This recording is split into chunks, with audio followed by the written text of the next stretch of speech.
Los elementos que componen una instalación fotovoltaica aislada son los que veis en la figura.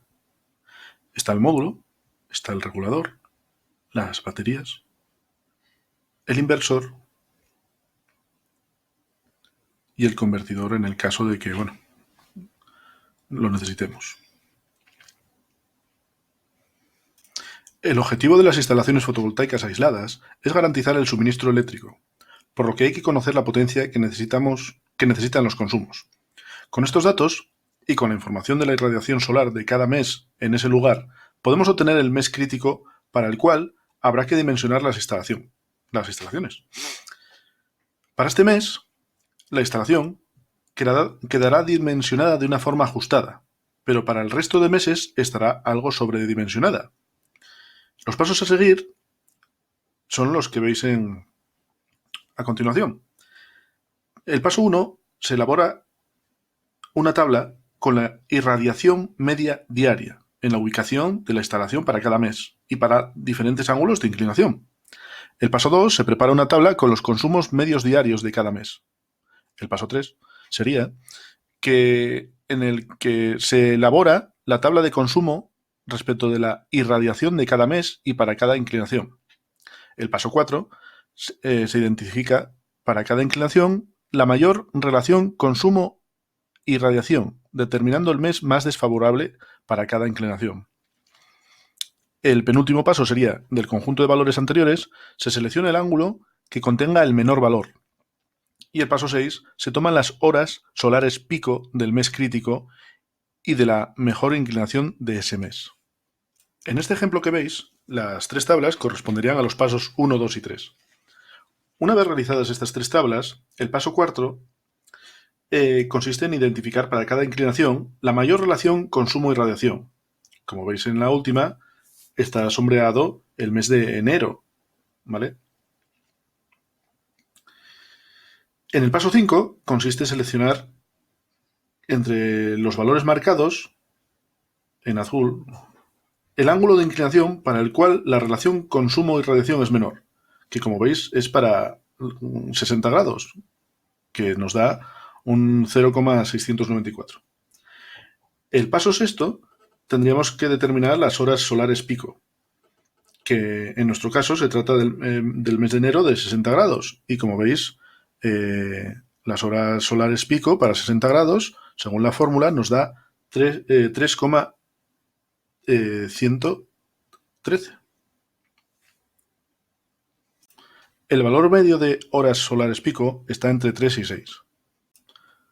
Conocido las horas solares pico y la potencia pico de un módulo, teniendo en cuenta que el N sub m es el rendimiento del módulo, que suele ser de un 0,9, podemos calcular la energía media diaria de un módulo, como veis en la fórmula, E sub m igual a HSP por P sub P por N sub m, y también la de la energía entregada por un generador compuesto de N sub T módulos, que es la siguiente fórmula que veis, E sub G igual a HSP por la potencia de pico, por el número de módulos y por el rendimiento que da.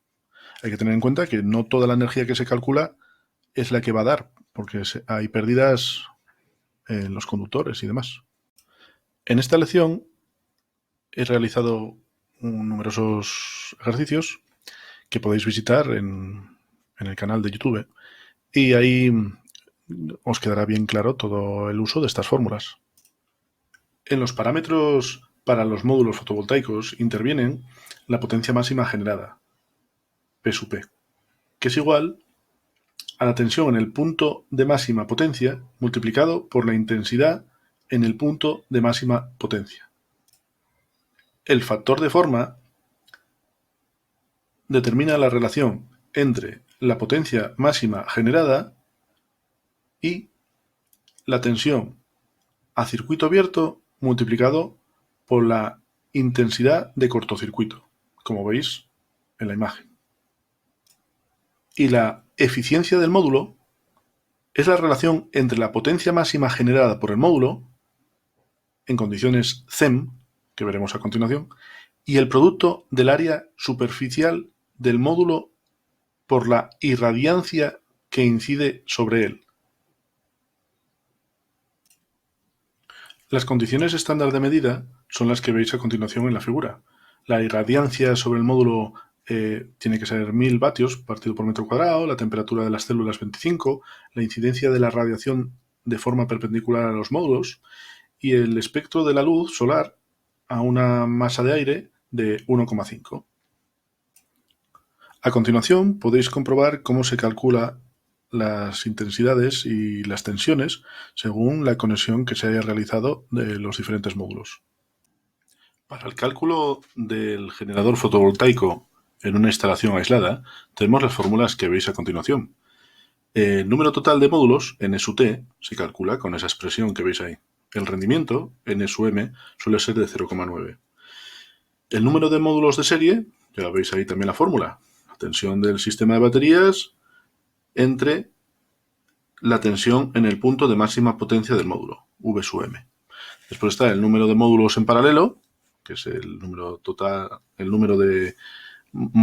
de módulos entre el número de módulos en serie.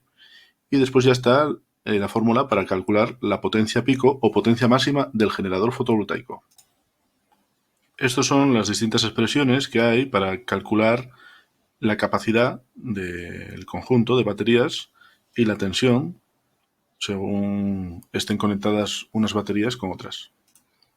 Con esta fórmula podemos calcular la capacidad del sistema de baterías.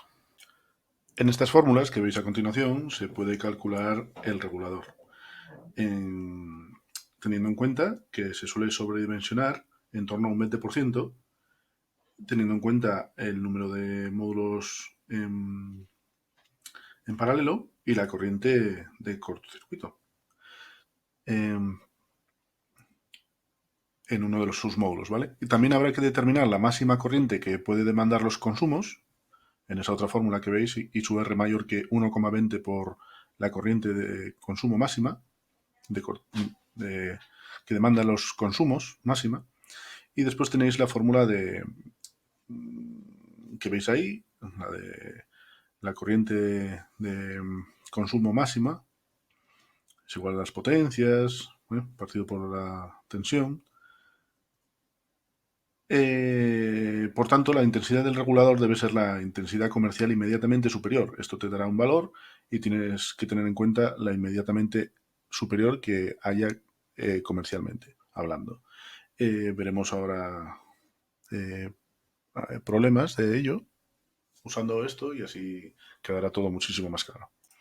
La asociación de los reguladores tiene que ser en paralelo para aportar entre los dos o más reguladores que se junten la corriente necesaria en la instalación que se esté realizando.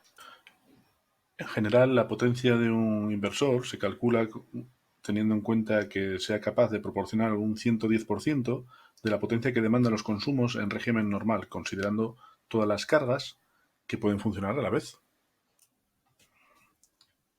La sección de un cable, ya sea de corriente continua o de corriente alterna monofásica, se calcula de la siguiente manera utilizando la fórmula que veis a continuación, donde se tiene que saber la resistencia del conductor, la longitud del cable, la intensidad máxima prevista por el cable en régimen normal, la caída de tensión en porcentaje y la tensión nominal del circuito en voltios. Hay que tener en cuenta para la elección del cable que según la instrucción técnica complementaria del reglamento de baja tensión número 40, la sección de los cables de corriente continua del generador deben ser dimensionados para una intensidad de al menos el 125% de la corriente máxima del generador.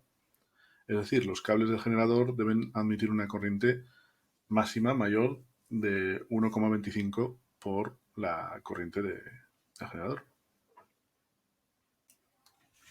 En determinados sitios es conveniente tener un sistema de bombeo para el regadío, para mantener las plantas y los cultivos adecuadamente regados. Entonces, hay sistemas de bombeo directo que no requieren baterías, ya que lo que se genera con el sol se consume directamente. Y después está el indirecto, que necesita baterías y se utiliza para acumular la energía sobrante y así utilizarla en momentos nocturnos o cuando sea necesario. El ángulo de inclinación y orientación es necesario que sea siempre superior a 15 grados para conseguir que la lluvia pueda eliminar la suciedad acumulada en los módulos. Y como veis, hay estas fórmulas que veis en la pantalla para poder calcular el consumo de la bomba, E sub B. La altura total equivalente en metros se obtiene también con la ayuda de esta fórmula, en la que H sub D es la altura desde el suelo a la parte superior del depósito de agua, H sub St es el nivel estático del agua, lo cual quiere decir que es la distancia vertical entre el nivel del suelo y el nivel del agua antes de que comience la prueba de bombeo. Está el H sub dt, nivel dinámico del agua, que es la distancia vertical entre el nivel del suelo y el nivel final del agua después de acabar la prueba de bombeo. El H sub f es la altura de fricción, que es la contribución equivalente en altura de las pérdidas por fricción en las tuberías para un determinado caudal. Está el Q sub t, caudal de prueba, que es el caudal de agua extraído durante la prueba de bombeo, y el Q sub A sub P, que también veis que se puede calcular con una fórmula que veis en la pantalla, que es el caudal medio o aparente, que es el caudal medio de agua requerido, ¿vale? Y donde T es el tiempo de funcionamiento de la bomba.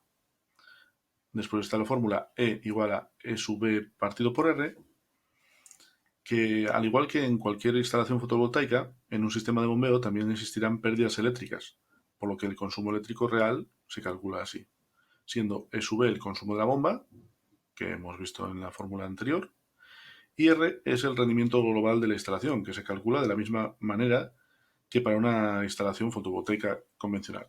Que bueno, también vamos a tener un problema resuelto de esto y así quedará todo mucho más claro. En el canal de YouTube tenéis numerosos ejercicios resueltos y podéis dejar en los comentarios las dudas que tengáis, que trataré de contestarlas lo antes posible. Gracias.